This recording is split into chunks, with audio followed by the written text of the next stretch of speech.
ఏదైతే ఆరోగ్య మంత్రికి సంబంధించి కమ్యూనిటీ హెల్త్ ఆఫీసర్లుగా ఉన్నారో వారికి సంబంధించి కూడా ఉన్నటువంటి ఏదైతే ఉద్యోగ భద్రత కల్పించాలంటే ఆందోళన చేపడుతున్నారు. దీనికి సంబంధించి కూడా వైఎస్ఆర్ కాంగ్రెస్ పార్టీకి సంబంధించినటువంటి జిల్లా అధ్యక్షుడు కానీ మాజీ మంత్రులు కూడా మద్దతు తెలిపారు. అన్నారు వారితో మాట్లాడదాం. సార్ చెప్పండి, గతంలో విలేజ్ హెల్త్ క్లినిక్లకు సంబంధించి కానీ ఉన్నటువంటి వారు కమ్యూనిటీ హెల్త్ ఆఫీసర్లు ఎవరుతున్నారో వీరికి సంబంధించి ఉద్యోగ భద్రత గడిపోయింది ఈ కూటమి ప్రభుత్వం ఏం చూస్తారు అసలు? అంటే గత ప్రభుత్వంలో ప్రతి గ్రామంలోని కూడా ప్రజల ఆరోగ్యాన్ని మెరుగుపరిచే భాగంగా ప్రతి గ్రామంలో కూడా విలేజ్ క్లినిక్లు తీసుకొచ్చున్నాం.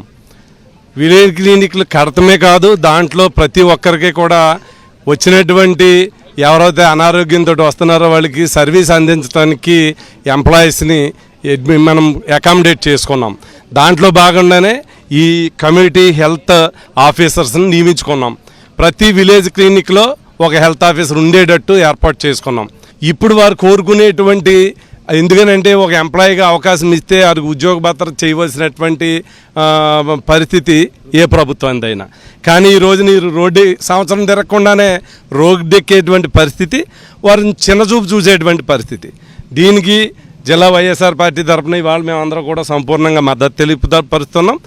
వారు ఏవైతే డిమాండ్స్ ఉన్నాయో అది కూడా మరి గౌరవ ముఖ్యమంత్రి మా జగన్మోహన్ రెడ్డి గారి దృష్టికి తీసుకువెళ్ళి అది ఈ గవర్నమెంట్ను ఒత్తిడి చేసే విధంగా వారికి పూర్తి సంఘీభావంగా వైఎస్ఆర్ పార్టీ ఉంటుందని మీ ద్వారా మేమందరం తెలియపరచుకుంటున్నాం. వారు న్యాయమైనటువంటి డిమాండ్స్ మాకు రికమెండేషన్ పూర్వకంగా ఇచ్చున్నారు. ఇప్పుడు ఏవైతే కోరుకుంటున్నారో అవన్నీ కూడా ప్రభుత్వం మీద ఒత్తిడి చేసి వారికి సంపూర్ణమైనటువంటి మద్దతు వైఎస్ఆర్ కాంగ్రెస్ పార్టీ ఇస్తుందని తెలియపరుస్తాం. ప్రధానంగా చూసుకుంటే ఇన్సెంటివ్ల విషయంలో బకాయిలు సుమారు 8 నెలల నుంచి ఇన్సెంటివ్లు కూడా ఇవ్వట్లేదు. పేరుకేమో 40,000 శాలరీ అంటున్నారు. క్షేత్రస్థాయిలో చూస్తే 23,000, 22,000తో తీవ్రంగా జీవన విధానం ఇబ్బంది పడుతుంది. అంతే చూసుకుంటే కుటుంబ పోషణ కూడా ఇబ్బందికరంగా మారుతుందంటారు. ఏం చూస్తారు? ఈ కూటమి ప్రభుత్వం డబుల్ ఇంజిన్ సర్కార్ అంటున్నారు. ఒకవైపు మోడీ నుండి వీళ్ళు కూడా ఎన్డీఏ కూటమి ఉన్నారు. ఆల్రెడీ ఆయుష్మాన్ భారత్ కింద కూడా వెళ్ళారు. ఒకవైపు కేంద్రం అంటున్నారు, కాసేపు రాష్ట్రం అంటారు. వీళ్ళని ఇబ్బందులు గురి చేస్తున్నారు. ఏం చూస్తారు?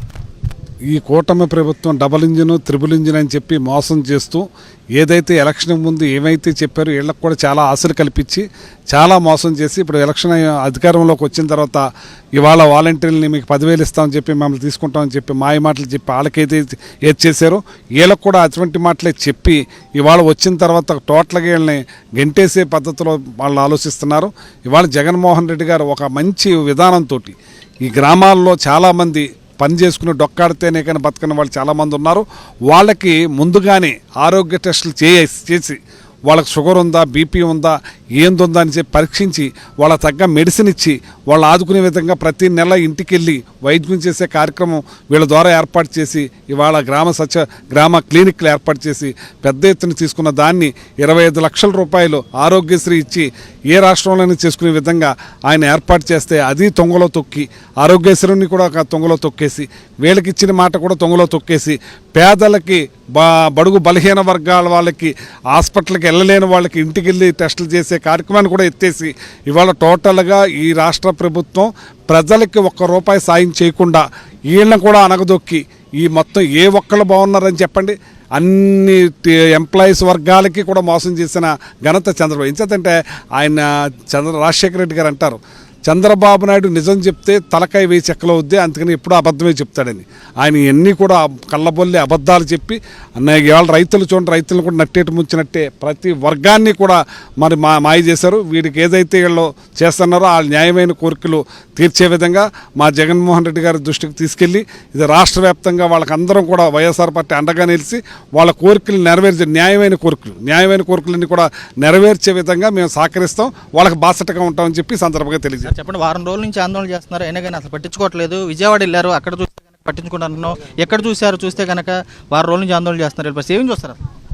నిజంగా వాస్తవానికి ఎవరైతే ఈ CHOలు ఉన్నారో గతంలో మన మాజీ ముఖ్యమంత్రి జగన్మోహన్ రెడ్డి గారు ప్రతి విలేజ్కి కూడా అంటే ఏదైతే ఒక సచివాలయ పెడుతుందో ఆ సచివాలయం సంబంధించి 2,000 జనాభా ఉన్నారో ఆ జనాభా సంబంధించి ఒక CHOని నిర్మాణం చేసుకోవడం జరిగింది. ఎందుకంటే లోకల్గా ఉన్నటువంటి ఎవరైతే ఇంట్లోంచి బయటకు రాలేని వాళ్ళు ఉన్నారో వాళ్ళకి ఏ విధంగా వైద్యం అందించాలన్న ఆలోచన చేసి జగన్మోహన్ రెడ్డి గారు ఆ నిర్ణయం తీసుకోవడం జరిగింది. ఆ నిర్ణయం మేరకే వీళ్ళందరినీ కూడా మనం నియమించుకోవడం జరిగింది. నిజంగా వాస్తవానికి మళ్ళీ మన మాజీ ముఖ్యమంత్రి గారు మళ్ళీ ముఖ్యమంత్రి అయి ఉంటే ఖచ్చితంగా వీళ్ళని పర్మనెంట్ చేసే కార్యక్రమం చేద్దరు. వీళ్ళకి సరైన సాలరీస్ కానీ లేకపోతే ఇతర ఇబ్బందులు లేకుండా చేసే పరిస్థితి మన జగన్మోహన్ రెడ్డి గారు చేసి ఉండేవారు. కానీ ఈ కూటమి ప్రభుత్వం అధికారంలోకి వచ్చిన తర్వాత ఒకరినొకరిని పొగడ్తలు చేసుకోవడం తప్ప ఈ రాష్ట్రంలో ఉన్నటువంటి ప్రజలను కానీ లేదా అదేవిధంగా అధికారులను కానీ ఎవరిని కూడా పట్టించుకోలేని పరిస్థితి మన అందరం కూడా చూస్తున్నాం. కానీ రేపు రాబోయే రోజుల్లో ఏదైతే ఈ సిహెచ్ఓలు ఉన్నారో వాళ్ళ డిమాండ్లు ఏమున్నాయో ఆ డిమాండ్లన్నీ కూడా నెరవేరే విధంగా మరి వాళ్ళకి వైఎస్ఆర్ కాంగ్రెస్ పార్టీ అండగా ఉంటుంది. ఖచ్చితంగా ఏదైతే 6 రోజుల నుంచి వీరు ఆ సమ్మె చేస్తున్నారో ఆ సమ్మెకి సంబంధించి కూడా వీళ్ళకి ఎటువంటి అవసరాలు ఉన్నా సరే ఆ అవసరాలకు కూడా మా వైఎస్ఆర్ కాంగ్రెస్ పార్టీ వాళ్ళకి అండగా ఉంటుందని చెప్పేసి కూడా తెలియజేస్తున్నాం. రేపు రాబోయే రోజుల్లో వీళ్ళు ఏవైతే కోరికలు కోరుకుంటూ ఈ సమ్మె చేస్తున్నారో ఆ సమ్మె ఖచ్చితంగా వాళ్ళ కోరికలన్నీ కూడా నెరవేరాలని చెప్పేసి ఆ నెరవేరే వరకు కూడా మా వైఎస్ఆర్ కాంగ్రెస్ పార్టీ వాళ్ళకి అండగా ఉంటుందని చెప్పేసి కూడా ఈ సందర్భంగా తెలియజేస్తున్నాం. రెగ్యులరైజేషన్ సార్ 6 సంవత్సరాలు పూర్తయిన ప్రతి సిహెచ్ఓకి కూడా రెగ్యులర్ చేయాలని మేము కోరుకుంటున్నాం సార్. ఎందుకంటే సెంట్రల్ గవర్నమెంట్ మమ్మల్ని రెగ్యులర్ చేసుకోమని స్టేట్ గవర్నమెంట్కి ఇన్స్ట్రక్షన్స్ ఇచ్చింది సార్. ఏంటంటే స్టేట్ గవర్నమెంట్ మమ్మల్ని రిక్రూట్ చేసుకున్నప్పుడు మమ్మల్ని రెగ్యులరైజ్ చేయాలి సార్. 6 సంవత్సరాల తర్వాత ఒక ఎగ్జామ్ కండక్ట్ చేసి మమ్మల్ని రెగ్యులరైజ్ చేసుకోవాలి సార్. ఇంకోటి ఏంటంటే ఎన్హెచ్ఎంలో జాయిన్ అయ్యాం కాబట్టి ఎన్హెచ్ఎం ఉద్యోగులందరికీ అన్ని క్యాడర్స్కి కూడా 23% హైక్ అనేది ఒకటి ఇచ్చారు సార్. అందులోంచి మమ్మల్ని ఎగ్జెప్ట్ చేశారు సార్. అందులో కూడా మాకు 23% హైక్ అనేది ఇంక్రిమెంట్ అనేది మాకు ఇవ్వాలని కోరుకుంటున్నాం సార్. ఇన్సెంటివ్స్ కూడా బకాయిలు ఉన్నాయి సార్ 8 నెలల నుంచి. ఆ ఇన్సెంటివ్స్ కూడా వెంటనే విడుదల చేయాలని గవర్నమెంట్ని అర్థిస్తున్నాను సార్ నేను. ఇంకోటి ఏంటంటే సార్ మాకు ఈపీఎఫ్ అనేది ఇచ్చేవారు సార్. ప్రతి ఉద్యోగికి భద్రత కల్పిస్తారు సార్. దాని ద్వారా ఈపీఎఫ్ అనేది కూడా మాకు ఆపేశారు సార్. మాకు ఎప్పుడు వచ్చేసారో గత ఏప్రిల్ నుంచి మాకు ఈ ఇన్సెంటివ్స్ అనేవి ఇన్సెంటివ్స్తో పాటు ఈపీఎఫ్ అనేది కూడా రావట్లేదు సార్. ఈపీఎఫ్ కూడా మేము ఎంతగానో అడుగుతున్నాం సార్, డిమాండ్ చేస్తున్నాం సార్ గవర్నమెంట్ని. ఈపీఎఫ్ మళ్ళీ పునరుద్ధరించాలి సార్. మా అందరి ఆవేదన ఇదే సార్. ఇది నిజంగా మా అందరి ఆవేదన సార్. ఇంకోటి ఏంటంటే ట్రాన్స్ఫర్స్ పాలసీని కూడా అడుగుతున్నాం సార్. ఎఫ్ఆర్ఎస్ని కూడా మినహాయింపు ఇవ్వాలని కోరుకుంటున్నాం సార్. ఎందుకంటే హ్యామ్లెట్ విలేజెస్కి మేము వెళ్ళి చేస్తున్నప్పుడు మధ్యాహ్నం ఎఫ్ఆర్ఎస్ మేము వేయలేకపోతున్నాం సార్. దాంట్లో కొంచెం మాకు మినహాయింపు ఇవ్వాలని ప్రభుత్వాన్ని అర్థిస్తున్నాం సార్. ఇంకోటి ఏంటంటే 23% హైక్ సార్.